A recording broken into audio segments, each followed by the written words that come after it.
Audio sample, Between Two Worlds.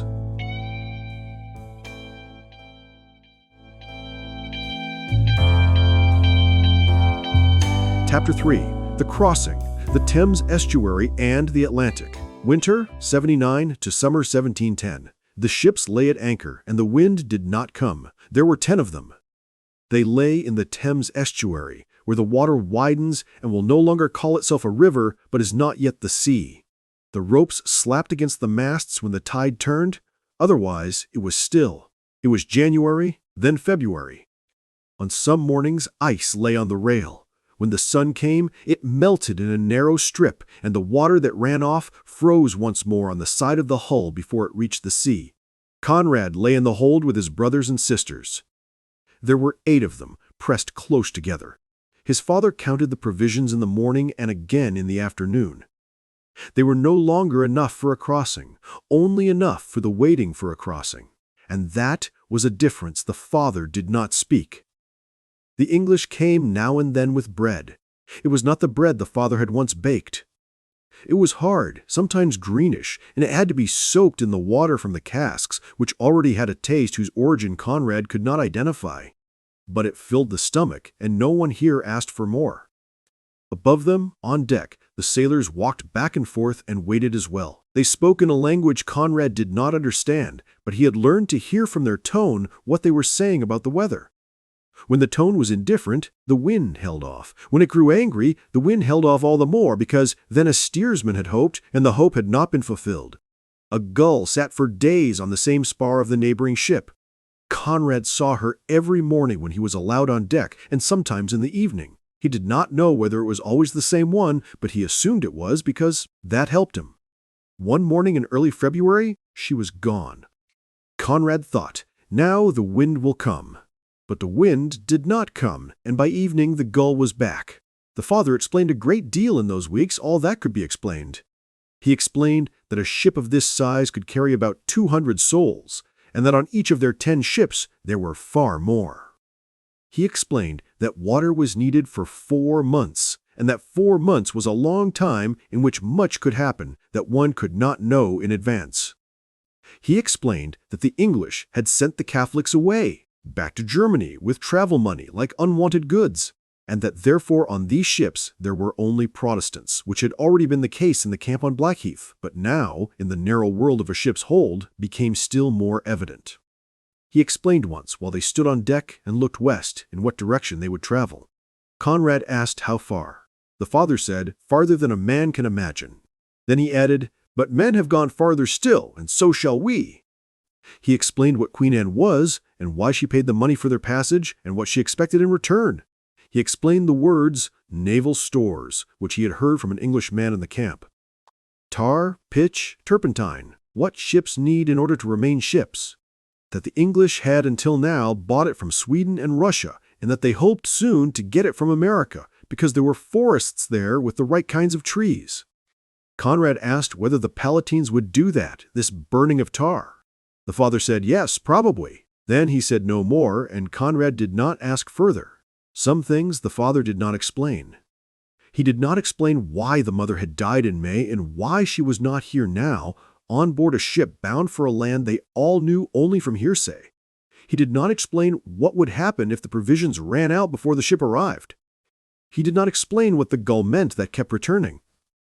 But Conrad was 12, then 13. His birthday had been in November, before embarkation, and no one had marked it. And he had learned that a man does not explain everything because a man does not know everything.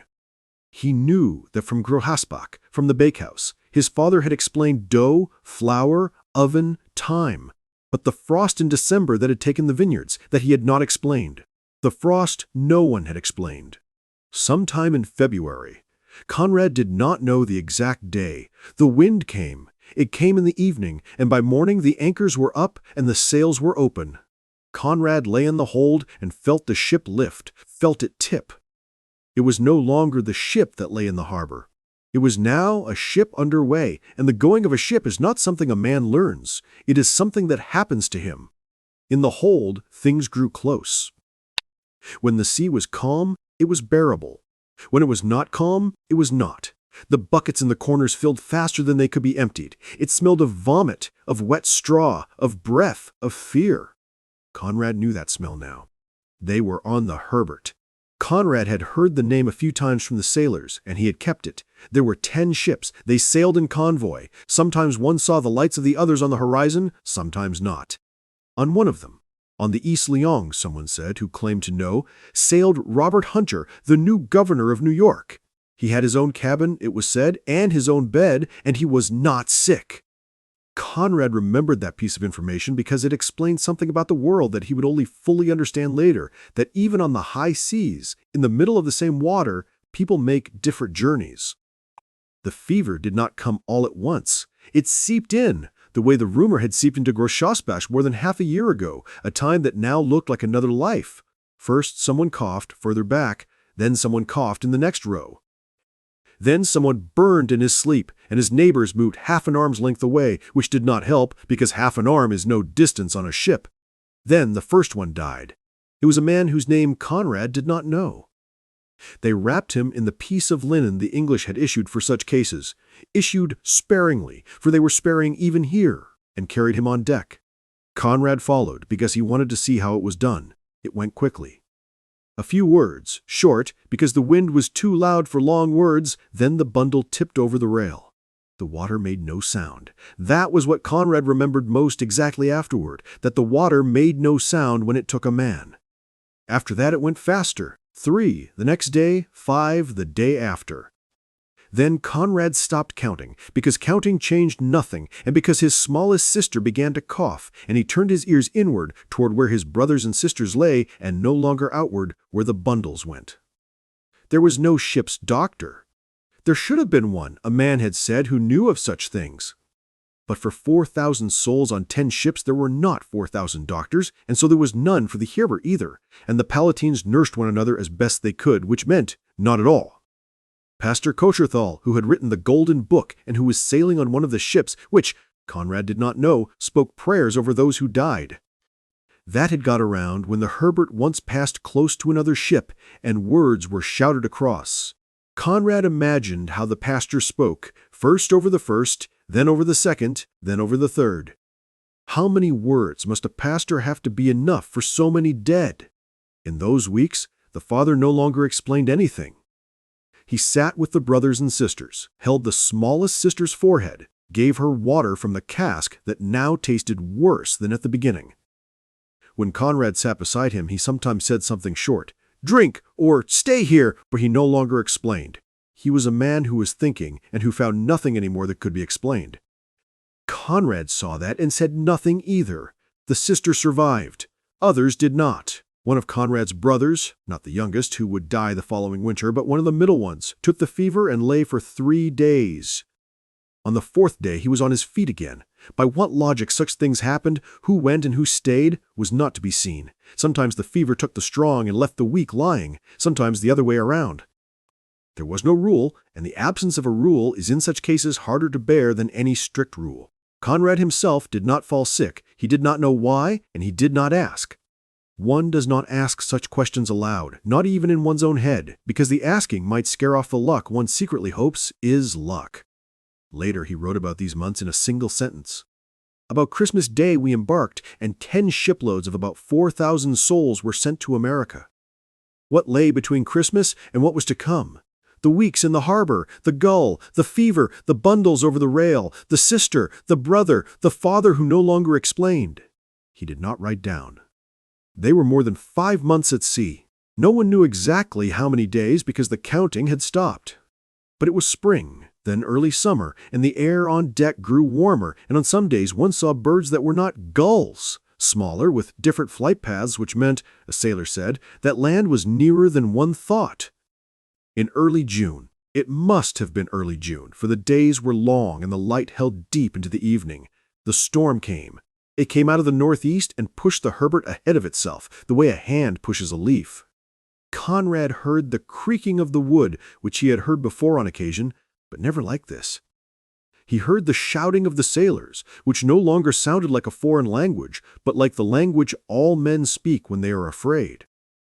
He heard the water coming into the ship, first in drops in places where water had not been before, then streaming. In the hold it grew dark. The hatches were shut, but the water found its ways.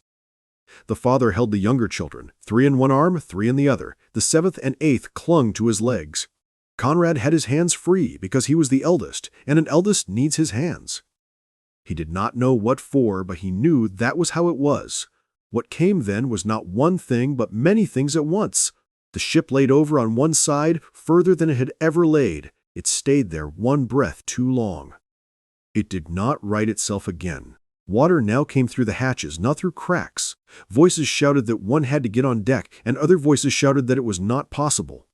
Conrad saw his father stand up with the children and force his way against the stream of people upward. Conrad followed. On deck, another ship was visible. It was close, too close, Conrad thought at first. They will smash each other, one against the other. But it was not by chance that it was close. It had come near because the Herbert had called out, with flags, with torches, with the means a ship has when it knows it will not be a ship much longer. It was called the Midford. Conrad heard the name later, in the days after, and kept it, because it was the one that took them all on. How one crossed from the Herbert to the Midfords that night was not a thing Conrad remembered clearly afterward. There were hands that gripped, hands that pulled, hands that lifted a child up and took another child down. There was water, always in between, black and cold, which did not splash, but swallowed. There was shouting that stopped, and silence that came when someone no longer shouted. The Weiser family came across whole to the Midford. 8 children and the father. Conrad counted them as they sat on the new side of a hull, soaked to the skin, shivering. 8 and 1. No one was missing. The Herbert he did not see go down. It was too dark, and the Midford had already turned away to take on others. But later, the next morning, when the sea had quieted and the light came, Conrad's eyes searched for her and did not find her. Where she had lain, there was only water, and the water was calm, as though it had swallowed nothing. They anchored on July 7 off New York City. It was a bright day, and Conrad stood on deck and saw land. It was the first land he had seen since he had looked, as a child, at the hill behind Groschasbach, which had seemed large to him then, and which he could now no longer exactly remember. This land here was different. It was flat at the water, then trees rose, then more trees, then still more. He had never seen so much forest at one time. Other ships lay already before the harbor, at anchor, some for weeks. The Leon. Hunter was long since ashore, and 3 or 4 others. Conrad no longer knew afterward which they had been. He knew that they arrived as 7 or 8 out of 10. 2 were no longer there. One of them was the Herbert, whose people were now standing on the Midfords or lying at the bottom of the North Sea, depending on how the night of the storm had gone for each of them. The men in boats who came to the Smidford let no one ashore. They spoke with the captain, they pointed to the hold, they shook their heads. Conrad did not understand the little English he had picked up on Blackheath well enough to follow the content, but he understood the shaking of heads. It meant, not here, not yet. A small island in the harbor was pointed out. The Palatines were to be taken there, it was said, until the sickness was past. The sickness that had come with them across the sea was not to enter the city. The city protected itself, as cities do. Conrad saw the island, small and low, with a few buildings run up in haste. It was called Nutten Island. Later, it would bear another name. End of the 3rd chapter of the sample. I hope you enjoyed it. Link to the sources in the video description. Music: Kevin MacLeod. Joey's Formal Waltz, unscented.